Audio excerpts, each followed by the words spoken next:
Hello, everyone, and welcome to From Surviving to Thriving, where we don't just talk about the pretty, shiny, fun parts of business. We talk about all of the things in between, the struggles, the mindset shifts, the challenges, and how we overcome those things. My name is Robin Carr. I'm your host, an award-winning motivational speaker, mindset coach, author, and the founder of Thrive Unapologetically. And today I am super excited that I have with me Lydya Castillo. She is the founder of Little Orange Hat, where she uses storytelling to focus on emotional intelligence at a very young age through children's books. So, Lydya, thank you so much for being here today. And to begin, can you just share a little bit about what inspired you to want to begin offering these services? Like, what triggered you to want to do these books for these children? It's so awesome.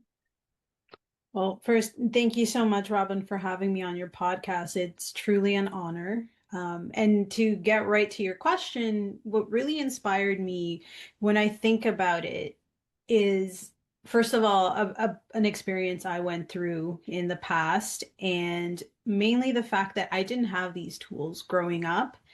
And it took me decades to really understand and hone in on my own emotional understanding of who I am at my core. So that was really the main inspiration on why I wanted to do this and why Little Orange Hat started. I absolutely love that. And I agree. Like, I wish that I had had this when I was little, but also I want it for all of the children in my life. This is amazing. Um, so when you started this, was it just like a aha moment? Or I mean, it sounds like you had you had to go through a tough journey to learn that emotional awareness and then to be able to actually have the idea to want to do something about it. So walk me through that a little bit. So it was definitely a powerful aha moment personally, and maybe a lot of people can resonate with the experience, but it was in 2024. So in Canada, our Thanksgiving is in October. And, it was a busy time. I was responsible for the turkey, basically the whole dinner, and desserts at another family's house for dinner. And I just remember sitting down at the table one day, and actually it was the night prior to our Thanksgiving. And I said to my husband, I'm like, oh man, I feel really tired. And it Hmm. just didn't feel like that, standing in the kitchen all day kind of tired. And I just had this, irking feeling in my body, like take a COVID test. So I Mm. did. 20 minutes later, I was positive. And, keep in mind, this is when like I had already had my guard down, right? For quite a while. But this was one of those people that was super, super paranoid because I had a young son and people that are immunocompromised in our family. So I was very careful.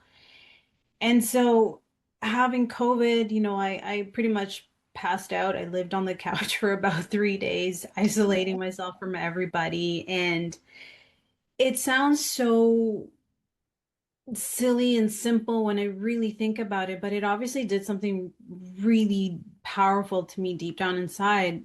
After the third day, the aches and pains and all that were gone. I couldn't, my palate was just nowhere to be found. But my sense of smell was the one that really kicked my behind because I remember trying to kiss my son's head and I couldn't smell. I Hmm. couldn't smell him at all. And that's when it's just like, oh my gosh, the most sacred thing to me is that scent, my child. I couldn't smell it and honestly, I don't want to use the word, but I think I went into this weird deep depression, and it hadn't clicked in my mind yet that I was ungrateful. Hmm. I was ungrateful. Everybody can smell, right? I mean, duh, or so we think, All right. you know, and I couldn't smell him, and I just remember feeling so, so sad, but also when I was by myself with my emotions and my thoughts, I was enraged Hmm. because prior to all of this, throughout the pandemic, I lost three family members all in the span of, 5 to 7 days. And Oh my gosh. it was just, you know, the virtual funerals that everybody went through and not being able to be there for your loved ones and this and that, thinking that, okay, well, it's for safety. But in the end, it did something to us. Hmm. And just having been touched by it in that scenario where I couldn't smell my own son, like it sounds it sounds so silly, but it impacted me. And so for about a month, I smelled cinnamon, I smelled cloves, I smelled like just everything, right? Because I did some research. Apparently, you can retrain it. I don't know if that's true or not, but after about a month, it came back. Hmm. Needless to say, I had lost all hope. And so one day I was putting him to bed and I didn't even think about it, but I went and I kissed the top of his head and I'm like, oh my gosh, I can smell again. And so it was like, pff. And I started crying, of course, and my son is like, Mom, what's wrong? What's wrong? And that was his introduction to happy tears. Okay. So I told him, I'm really thankful. I am so grateful. I can smell you again. He thought I was crazy, but but you know, it was a miracle to me. And so throughout the last couple of months of that year, I just like I can smell everything, you know. It was just it was like I was reborn, Hmm. and I just became so grateful for whatever lessons came my way, any little thing, any person, just any positive thing I started to highlight. Because I feel that in our society, we grow up thinking like, oh no, you know, like something happened at work, or you know, I draw my coffee's not good, like just really, you know, simple day-to-day things that we allowed to be highlighted in our minds that ruin our day, really, right? So we highlight negativity. I think most of us are wired for that. I know I was for sure. And so through this experience, I created something with my son called the gratitude box.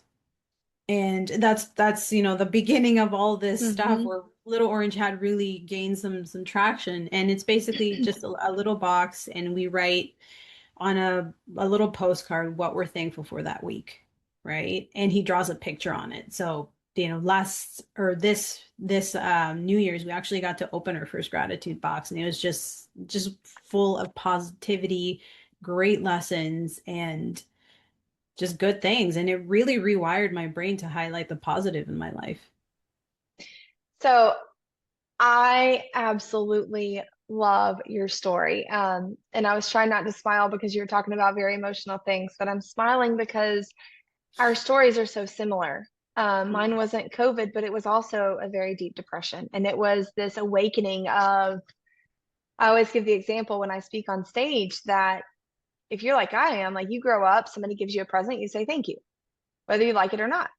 But that doesn't mean that you're grateful for that thing or for that person taking the time to be considerate of you or whatever it is. So I absolutely love it and love that you walked around just because that's amazing. And I get it. I also had COVID and I was the same way. Like I wanted to taste and smell like all the crazy things that I, thought I Yep. was never going to be able to. So I imagine in your own journey or as you're creating these books now, I imagine there's still some of those challenges that come up, but is it true now that you still like everything is positive and you're not everything, you know what I mean, but you make the best out of everything and then you're grateful for even the bad stuff and then you implement that in your business? Is that true too?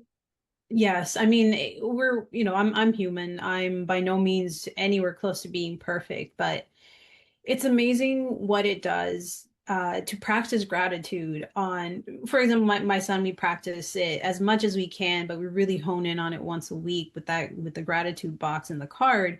But for me, you know, even the worst things that could possibly happen to people, it's like, what is the lesson in this? Mhm. How can I help this person, you know, towards something positive, whether, you know, it's an experience with myself, somebody saying something negative to me. And, you know, I have personal relationships with some people that, wow, that really changed. And it seems like they're kind of mean to me, or, you know, they don't want me in their life. And Mhm. normally I'd be like, please, please, please, you know, love me, have me in your life. But now it's like, I want peace for you. And whatever journey you're on, I'm here for you, but perhaps there are lessons that this person needs to learn, right?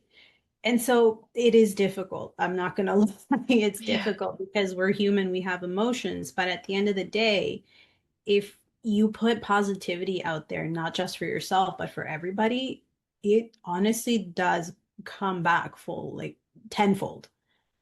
So there are challenges, big challenges, but if we power through it and we are constantly like rewiring our brains, like just waking up, I have this mantra in the morning. I say it 3 times to myself. I'm wide awake, feeling great. I fail sometimes. I'm not gonna lie. I fail sometimes, but I'm trying. I'm trying, and it's working. It's working. Give it a try. There you go. No, I love that.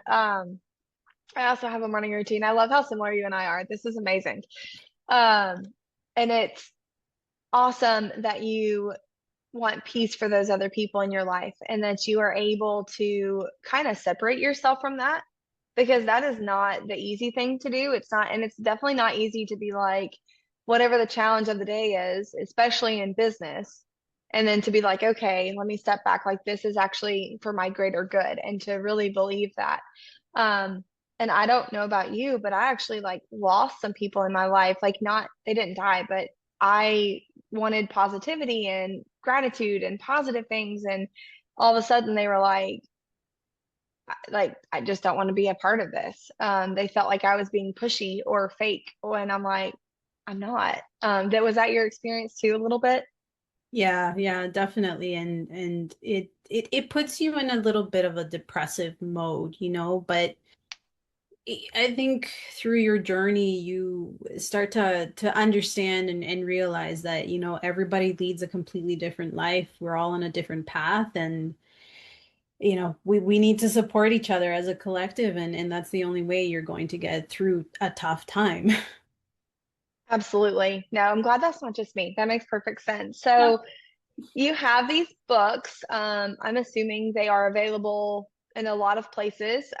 So your ideal client is just anyone with children, or kind of talk to me a little bit about your marketing. Like, who, I know the books are for children, but are they also for teens or for, whoever? So the first 3 books that I wrote are mainly for children, about, maybe 2 to age 8. The Okay. first the first one is about a goose. He is very silly. He, likes to hit the snooze button. The second the second and third book are more about, I would say, more for parents of young kids, Okay. learning how to have those difficult conversations. One of them is called the promise string, and it's all about breaking promises and how, as parents, we don't mean to, but life happens, Hmm. and sometimes we'll break promises, and every single story except for the goose, they're derived from personal experiences, right? Like I can't imagine how many promises I've broken to my son, like making cookies and then realizing, well, I don't have all the ingredients and it's 6 o'clock on a Sunday, so Right. I can't complete that one. But just explaining it to them, and letting them know that, the parents love you, or your family loves you, and yes, it's a broken promise, but we'll try harder, like just things like that.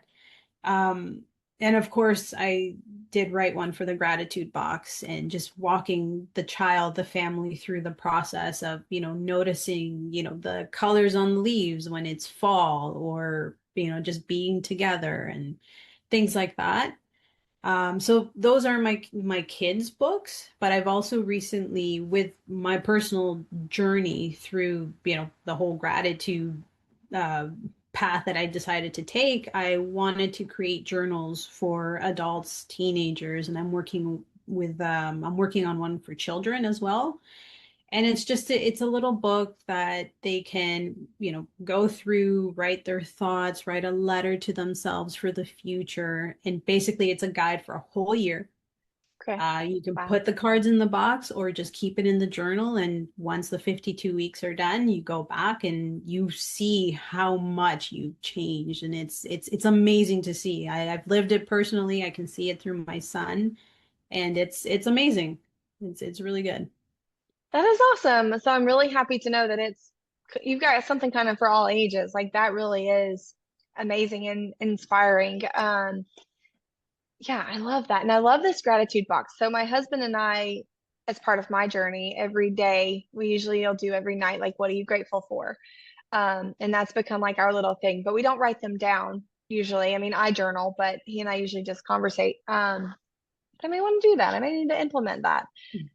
So I see all of your like your handles and your websites and all of that stuff and your background. Those are the best ways for people to reach out to you, I assume, or like they go there to buy your books or Amazon or, what does all that look like? So you can find me on, you can find the books on Amazon or you can buy them on my publishing website. I'm an independent author. Okay. Um, but I also have a YouTube channel. Oh, So I didn't put it up there, unfortunately. I just started a series because again, I firmly believe in paying it forward and sharing as much knowledge as I have as possible. So, I had to learn how to publish, how to do all kinds of things, copywriting. So I recently started that a series on how to help people become independent authors. So there's that, but mainly on the handles that I have up there, you can find me there for sure. that's amazing. And I'm so excited that you just said that. So I haven't announced this, but I'm looking to write my own book. And so I'm definitely going to need all of that information and your help. And I'm excited that we found each other. I don't believe that Yeah. anything happens by accident. Um, that's really cool because yeah, that was my next big thing is that I want to write my own book and I want to do it a little bit different. So my history is more of the trauma drama type stuff. And so are you familiar with the Chicken Soup books? Oh gosh, yeah. Okay, so I kind of want to write Chicken Soup where it looks kind of like a cookbook, but on the inside it's like how to help someone who's actually dealing with trauma or how to help someone who's actually going through depression or really big things in their life. So that would be very awesome. I'm excited. I want to be like, what's your Okay. channel? Like, let me go find you. Yeah. That's amazing. So very cool. So I always ask this, and you've given so much advice and so many little nuggets, but if you had one piece of advice that you could tell everyone listening, whether it's a hard lesson learned or, just little inspiration, like what is one piece of advice that you would share? I would say, let yourself feel your Mm, emotions. Sit with them. yes, I, even marinate in them because, allowing ourselves to feel what we feel helps us grow, helps us grow a lot. I didn't get a chance to do that a lot growing up. And, I'm 41 years old and I'm only learning that now. So right?